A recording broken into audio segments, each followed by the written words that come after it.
The first truly impressive board partner GTX 1080 graphics card I laid my hands on was the Gameward Phoenix Goes Like Hell edition.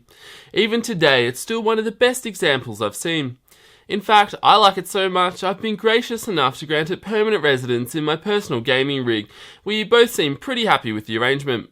Recently, Palit reached out and asked if I could review their GTX 1070 GameRock Premium Edition. Naturally, I obliged. For those of you who aren't aware, Gameward and Palit are one and the same. The Gameward version of this graphics card is called the GTX 1070 Phoenix GLH. Palit then threw in a twist, or rather, a much welcome bonus. Included with the graphics card was a Bits Power VGA Waterblock, which you might have already seen if you watched the Unboxing Boxes episode last week. Bits Power make blocks for brands such as Gigabyte, MSI and Zotac. It now appears that Palit/Gameward can be added to that list as well. The supply block is designed to suit their GTX 1070 and 1080 graphics cards. I have to assume they don't have the 1070 model ready yet, as I was sent the model with the 1080 logo, so I guess this 1070 will be playing dress up. Anyway, before we strip the GameRock Premium Edition down to its PCB and slap on the water block, let's take a quick look at the stock cooler as well as the PCB design. As was the case with the Gameward GTX 1080, you'll notice right away we have a very large graphics card on hand.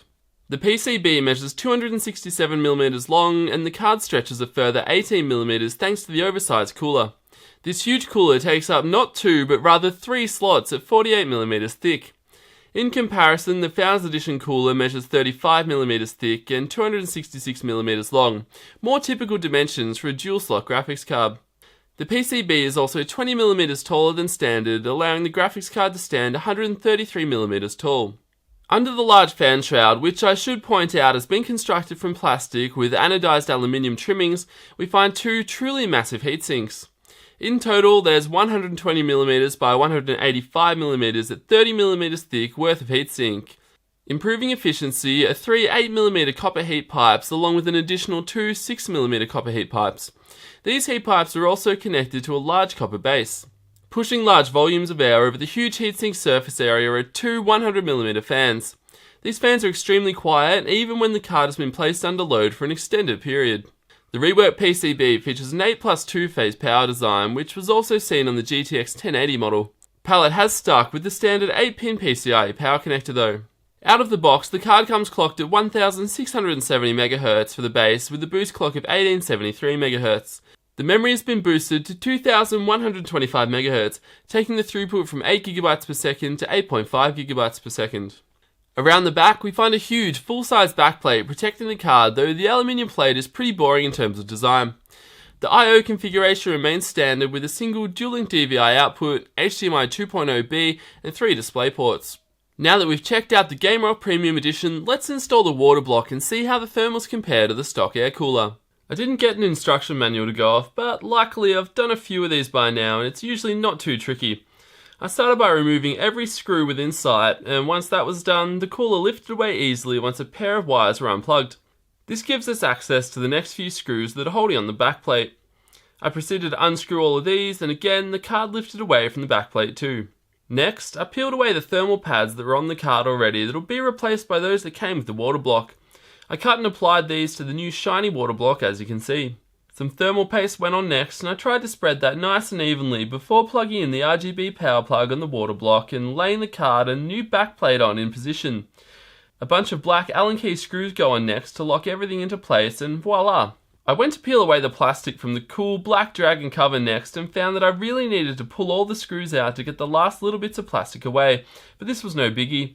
Now that the card was all together, it was time to plug her into my Core P3 liquid-cooled build. I had so much fun draining it and refilling it that I decided not to put it on camera. So all in all, as you can see, it's a pretty cool looking Waterblock with and without the dragon cover. First up in our benchmarks we have Battlefield 4, and here the Palit GTX 1070 matched the Gigabyte Extreme Gaming out of the box and was able to hang with the Asus Strix once overclocked. We see much the same when testing with Star Wars Battlefront. Palit's GTX 1070 was on par with the Asus and Gigabyte cards out of the box and overclocked. Wrapping up the gaming benchmarks is Cry Primal, and again we find very much the same results, so nothing unusual to report here then. Like the frame rate performance just seen, the power consumption of the Palit GTX 1070 is very similar to cards from Asus and Gigabyte. This means the GameRock Premium Edition does suck down quite a bit more power than the Founders Edition card, but with a total system consumption of just 252 watts, it isn't exactly a power-hungry graphics card. Out of the box, the Palit GTX 1070 ran it up to 66 degrees when gaming. This is quite a bit warmer than the Asus and Gigabyte cards, but it isn't exactly hot either, coming in at 11 degrees cooler than the Founders Edition. Overclocked, temperatures reach 70 degrees, and again, this is very acceptable. Adding the bits power Waterblock with the GPU overclocked reduced the load temperature to just 43 degrees, which is very impressive. The liquid cool configuration was tested in my custom-built Thermaltake Core P3 system. The Palit GTX 1070 GameRock Premium Edition performed as expected, matching the Gigabyte Extreme Gaming and Asus ROG Strix cards out of the box. Overclocked, you receive similar performance to the highly touted Asus and Gigabyte cards as well. Unfortunately, Palit's GTX 1070 did run a little bit hotter when gaming, though admittedly, at just 66 degrees, it's still a very cool and quiet graphics card. That said, if cool and quiet are your thing, then the custom-designed Bits Power Waterblock might be worth looking into, as this dropped the operating temperature to just 43 degrees with the GPU overclocked. The Bits Power block also looks awesome and will no doubt be a prize piece for any do-it-yourself liquid cool setup. It hasn't been made clear if this is just something you can buy separately or if Palit will do some sort of bundled deal where you can buy a version of this card with the block pre-installed. In any case, a cool option to have either way. Pricing is difficult to pin down right now as availability is very poor. Palit cards almost don't exist in Australia it seems, and I can't find any listed at major online retailers such as Newegg either.